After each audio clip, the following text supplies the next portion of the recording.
with no canvas. Subscribe right now. All right, here we go. I'm Paul Roberts. We're looking at spring of 1986. Senior show at the Maryland Institute College of Art. Now, way back when I was there, I got a video camera. I was really into video, and turns out that's what I ended up doing for a lot of my career. But what do you do with all this video footage? Back then it was just fun. Well, this is what I'm going to do. I'm going to use this stuff to learn. I'm going to use this stuff to, do my artwork, to continue my artwork.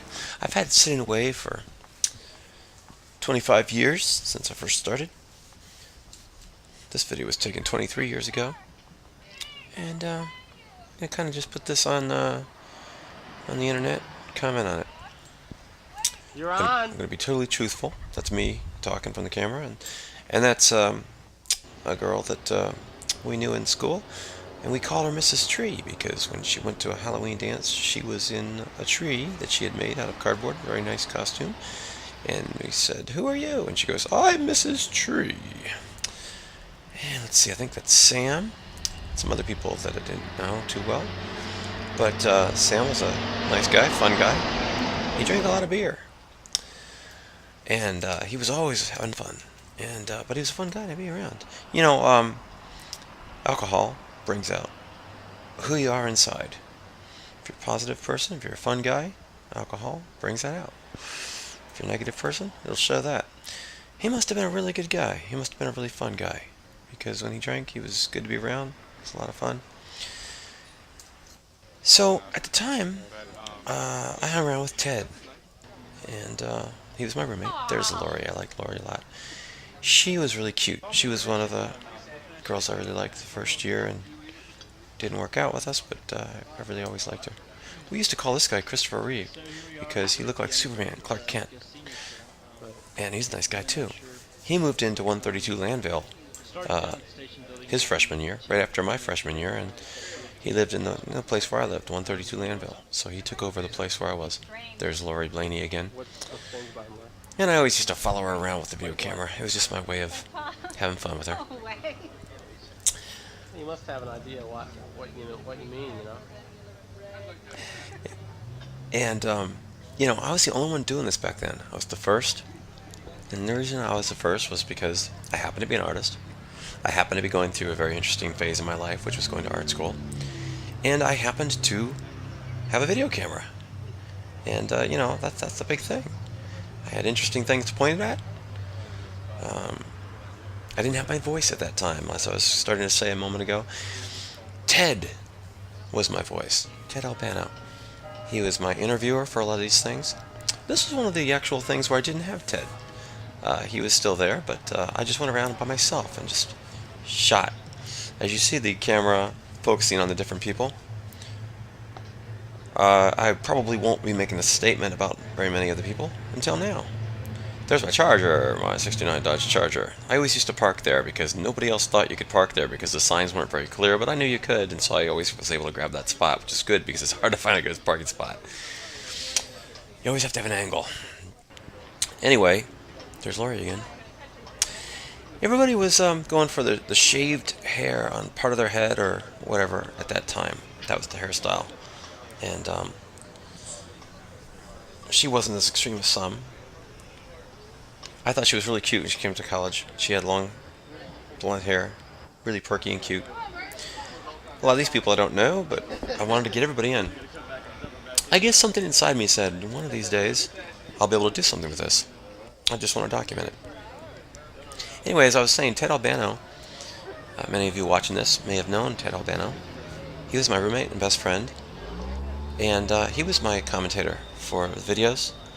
He was my friend and confidant in life, and he came to me with so much that I didn't have, and I guess he thought I had a lot of things he didn't have. We always thought that guy looked like Jesus. He was one of the more mature people at the school. When he said something, it had some merit. It had something to say. So anyway, Ted and I, we shared with each other what we had. Here comes Rich. That was one of Ted's best friends, and I guess that maybe that's his brother. Went out skating with them one weekend, and he was there, so that must be his brother. I don't know. Didn't get to know him too well. Played music together for a little bit. He was a lot of fun. All of Ted's friends were unique and fun individuals, and I got a chance to know them all. Ted died, and right after he had graduated, the next December after that, and it was such a tragedy. I think I'm still getting over it to this day. I grieved for a long time. But you know what they say at funeral services, the person will go on in the hearts of others, in the minds. And that is so true, especially in this case.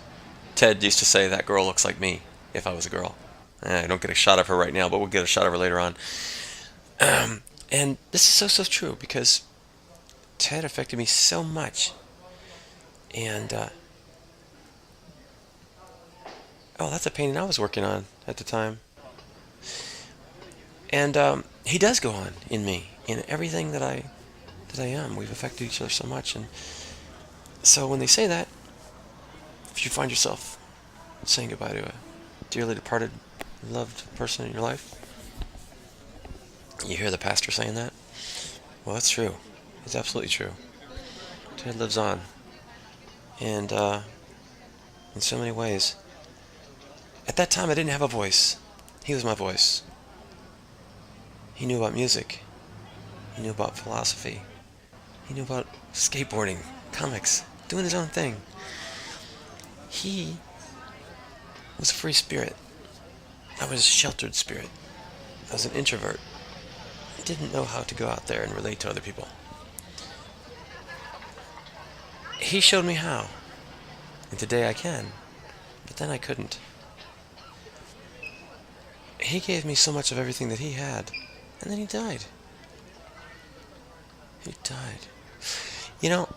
It's just amazing when you think about something like that. It's just amazing. You try to look for meaning in everything. Maybe his purpose was to touch people in special ways like that, and he lived his full purpose in a short few years. That's what I say to myself. The reason why I'm still here is I still have more I have to do to live my purpose. There was the Dean Sutton. I say to myself, I have so much more I have to do. I'm not able to accomplish it as easily as someone like Ted. And so it's going to take me a longer lifetime to accomplish it. But Ted was so on top of things. He accomplished it so quickly. He was taken from this earth and had already lived out his purpose. That's the way I look at it. Everybody looks at it, I'm sure, something different. Everybody looks at it in a different way. But that's the way I look at it. The reason why I look at it like that is because when I look at all the things he gave me, I couldn't possibly hope to give others as much. And so I know there's so much more building, so much more development that needs to happen in my mind in order to manifest itself in my actions, my thoughts, my deeds towards others. Now, he already had all that going on. There's Jane Hammond. I had her for sculpture, collage, and art history. She affected me more as a teacher than anyone else at the Institute, except for Sherman Merrill in the History of Ideas class. She first introduced me to the term artsy-fartsy, and I thought that was so funny. It's a great term, but there's so much meaning in it too. We'll go into that another time. But my personal internet handle name is Artsy1, but it's spelled A-R-T-S-E-E 1, not artsy like A-R-T-S-Y, like artsy fartsy. And I got that from her because as I analyzed through the years of college what art is, I found that the artsy fartsy type of art was an art that, well, it might have meant something to the individual. It really wasn't expressing anything except just like art for art's sake.